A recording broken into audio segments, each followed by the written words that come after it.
ሰላም ጤና ይስጥልን የተወደዳችሁና የተከበራችሁ የጎህ ቴሌቪዥን አድማጭ ተመልካቾቻችን እንደምናላችሁ ለዕለቱ ዋና ዋና ብለን የያዝናቸውን ዜናዎች ይዘን ቀርበናል። ዜናዎቻችን ቶሎ ቶሎ እንዲደርሷችሁ ዩቲዩብ ቻናላችንን ሰብስክራይብ፣ ላይክ፣ ሼር እያደረጋችሁ እስከ ፍጻሜያችን አብራችሁን ቆዩ።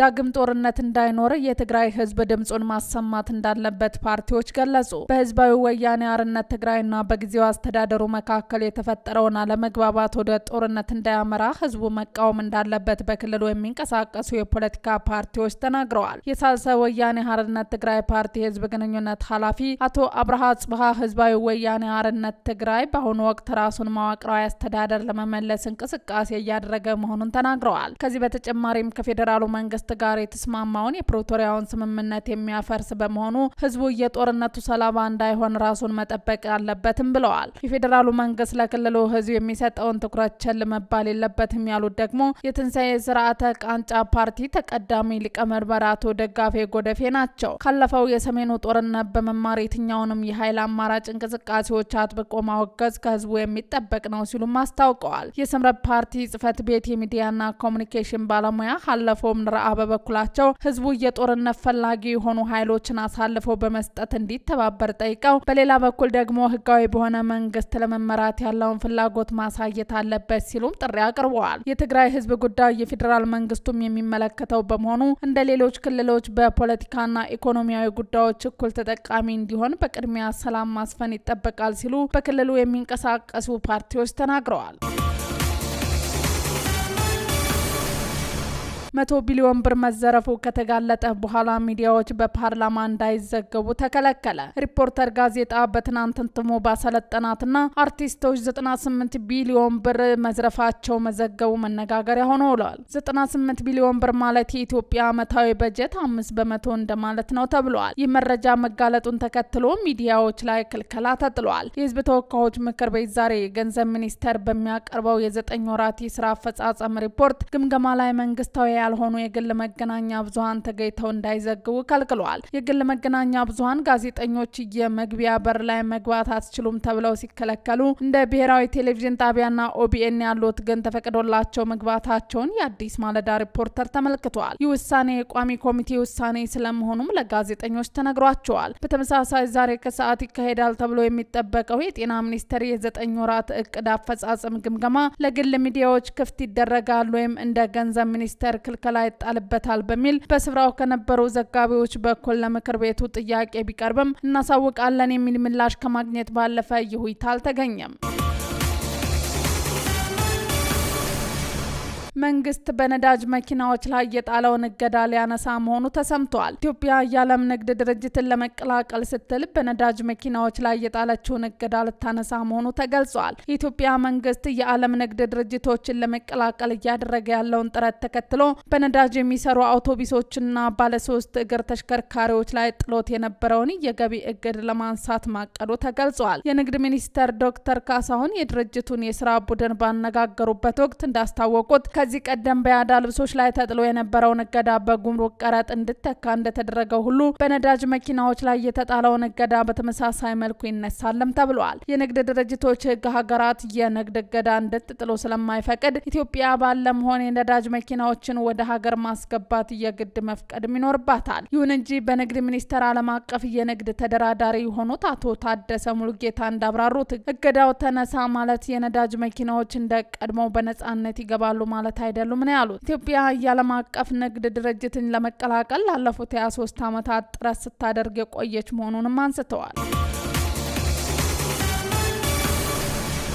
የጋና መንግስት በኢትዮጵያ ለሚገኙ ዜጎች ጥብቅ ማስጠንቀቂያ አስተላለፈ።